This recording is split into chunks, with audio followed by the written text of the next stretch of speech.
ये सारे की सारी खलबली धोले मुस्सों को है, ये सारी की सारी खलबली राजनीतिक रोटी सेकने वालों को है, ये सारे की सारी खलबली उन लोगों को है जिनको मठ संपत्ति नहीं दे रहा है, जिन लोगों के कभी मठ के अंदर 500 उंगली घी में रही।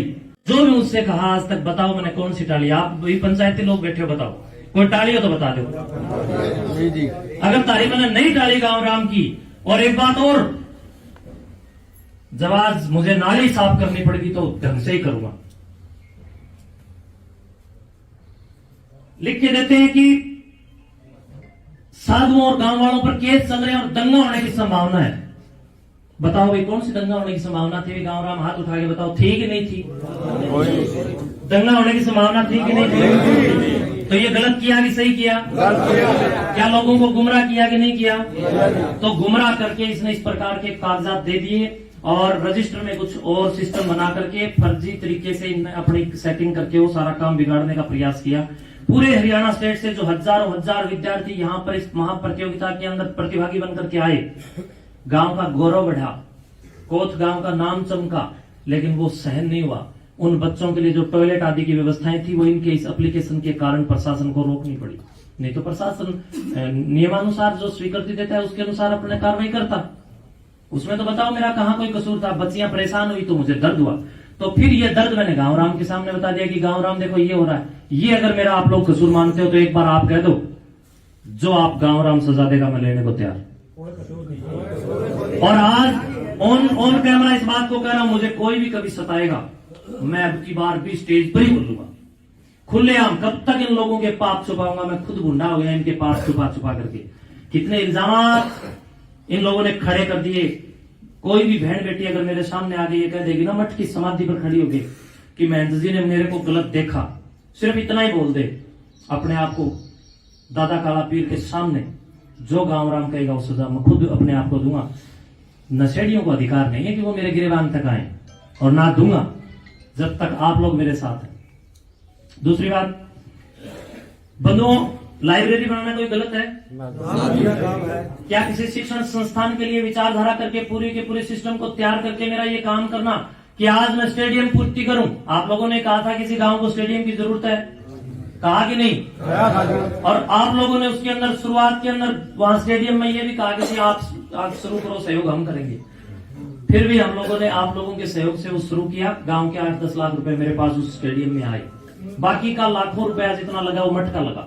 चल रहा है, गांव वाले थोड़ा थोड़ा अपने आप भी, कोई ईंट भेज रहा है, कोई सीमेंट दे रहा है, इस प्रकार का सहयोग भी हो रहा है। तो हमने विचार किया कि स्टेडियम का काम पूरा होने के बाद हम एक बहुत अच्छा ऐसा संस्थान यहाँ पर बनाए जिसमें गरीब परिवारों के बच्चे यहाँ पर निःशुल्क पढ़े और उत्तम क्वालिटी की शिक्षा हम दें। बताओ क्या ये गलत था मेरा सोचना? इन लोगों को किसी व्यक्ति ने ये सूचना दे दी कि महंत जी तो कार्रवाई कर रहे हैं यहाँ पर एक बड़ा शिक्षण संस्थान लाने के लिए, दे दी होगी भी रात दिन। ये सेटिंग बाज तो है, सेटिंग रखते हैं, किसी ने बता दिया होगा, एक दो कोई न कोई इनके भी संपर्क में होगा।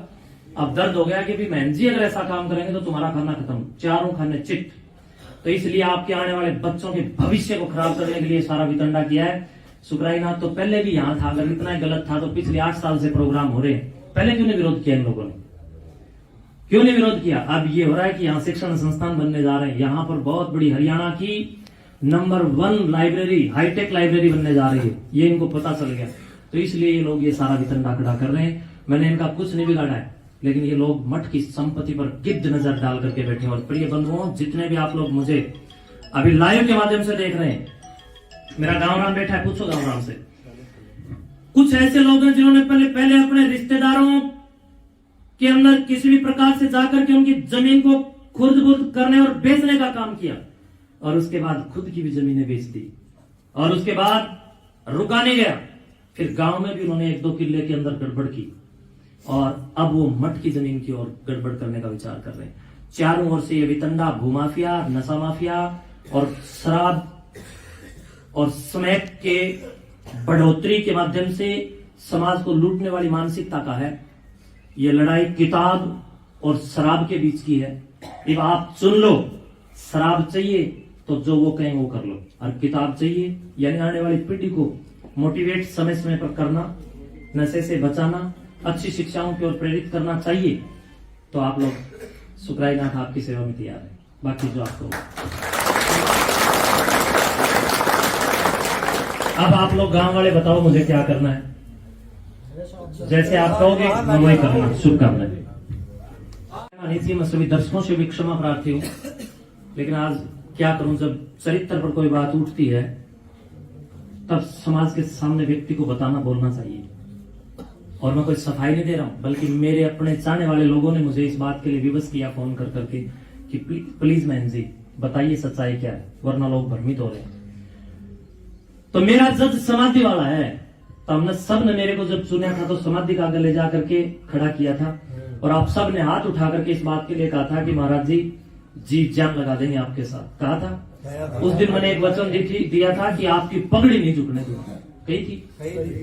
आज तक आपकी पगड़ी झुके मैंने ऐसा कोई काम नहीं किया, और गर्व के साथ कहता हूँ जो 2 कोटी के लोग मेरे ऊपर इल्जाम लगा रहे हैं, नशेड़ी ऊत, वो दादा काला पीर की समाधि पर आकर के एक आटे से दीपक बनाए, आटे का दीपक बना करके, और उसके अंदर घी या तेल जो भी अपनी श्रद्धा अनुसार भरते हैं वो भरे, गांव राम को इकट्ठा करें, और जो मेरे ऊपर आरोप लगाए उनके सबूत उनके पास हैं, तो वहां दीपक लगाकर दादा काला पीर में मेरा इल्जाम लगा दें। उसका रिजल्ट फिर बहुत जल्दी ही मिल जाता है, ये तो मुझे कहने की जरूरत नहीं। तो इसके या फिर मेरे से लगवा लीजिए, मेरा रिजल्ट भी मिल जाएगा।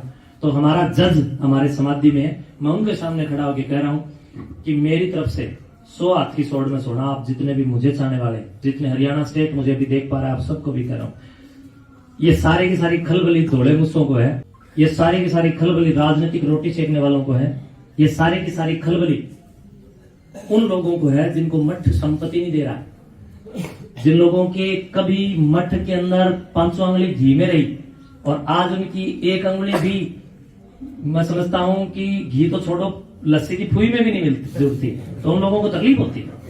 दूसरी बात ये, कुछ ऐसे लोग इनके साथ शामिल है, आज वो बता देते हैं, पूज्य गुरुदेव जी को कैंसर हो गया, भाई हो सकता है बीमारी, खाना पीना किसी प्रकार से urea ammonia phosphate nitrate zinc sulphur हो गया है, तो गुरुदेव मजबूर हो गए। उस दौरान कुछ इनके ही परिवार के लोग मठ की जमीन को ठेके पे लेते थे, और मठ की जमीन को ठेके पर कैसे लेते थे, गुरुजी से ले ली मान लो 15,000 रुपए एकड़, क्योंकि पानी की कमी वाले किले भी अपने हैं, और आगे ले जाकर के उनको 25,000 रुपए एकड़ में देकर के बीच में कमीशन खोरी करने वाले लोग थे। अब उन लोगों को सुधारेगा कैसे बचेगा, कैसे बचेगा? जिनके आटे वाले पिप्पे के अंदर अब चूहे कूद रहे हैं, वो लोग, उनका 2-4 कीड़े हैं ऐसे, और वो आटे वाले पिप्पे के अंदर जब चूहे कूद रहे हैं तो दर्द तो होगा। तो इसलिए आप लोग जरा विचार कीजिए, और आप सारे बहुत समझदार हैं, गांव के अंदर नशा कौन बड़े स्तर पर फैला रहा है, विचार कीजिए। आप गांव राम उठ करके बोलिए, आप लोग एक एक व्यक्ति जो भी कहना चाहिए। जो महंत सुखराई नाथ जी यहाँ बैठे हैं, जो भी इसको बात कही है सारी सही बात है, इस पर जमा बेफजूल के इल्जाम लगाए जा रहे हैं, बहुत बढ़िया काम करे हैं, नशे के खिलाफ हैं और शिक्षा में समित है, और सारे गांव महंत सुखराई नाथ जी के साथ में है। भाई महंत जी ये काम ऐसे करते रहियो और महाराज योग आपके साथ में रहेगा, और किसी से घबराने की कोई बात नहीं, ये तो न्यूज़ चलती रहा कर है। जितने भी साधु यहाँ बैठे हैं सभी का न्यूज़ इल्जाम लगे हैं, न्यूज़ होंगे जाते रहा कर हैं। बस मैं तो इन्हीं बातों के साथ